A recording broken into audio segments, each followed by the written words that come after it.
नमस्कार.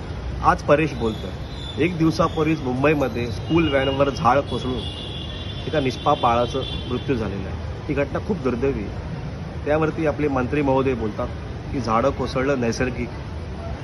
हो मंत्री सर, तुम्ही जर प्री प्लॅन केलं असतं, जर तुम्ही पहिला पाऊस पडल्यावरच झाडं छाटली असती, ती घटना घडलीच नसती.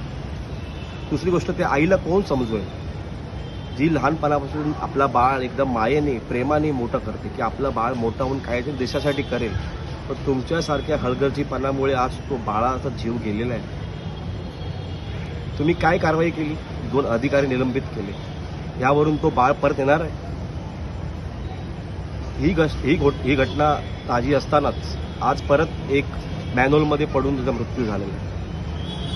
तुम्ही वेळेत जर सर्व कारवाई केल्या असत्या, वेळेत जर तुम्ही झोपेतनं जागे झाले असतात, तर आज या गोष्टी झाल्याच नसत्या. प्रश्न एवढंच आहे की सामान्य कुटुंबातील लोक मरतायत म्हणून तुम्हाला काय फरक नाही पडत. हेच जर कुठल्या मंत्री, कुठल्या VIPची त्या घरातील बाळ मेलं असतं, तर आज पूर्ण महाराष्ट्र हल्लं असतं. या लोकांची एवढीच चूक आहे की हे लोक भारतामध्ये जन्माला आले.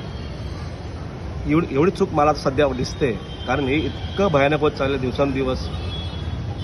त्यावरनं वाईट काय वाटते माहिती आहे की देशात सगळं फुटत आहे. पेपर फुटत आहेत, आमदार फुटत आहेत, खासदार फुटत आहेत. एक गोष्ट फुटत नाही, की सामान्य जनतेचा आक्रोश, तो राग, ते ज्याविषयी फुटेल ना, त्याविषयी सगळं ठिकाण्यावर आहे. धन्यवाद.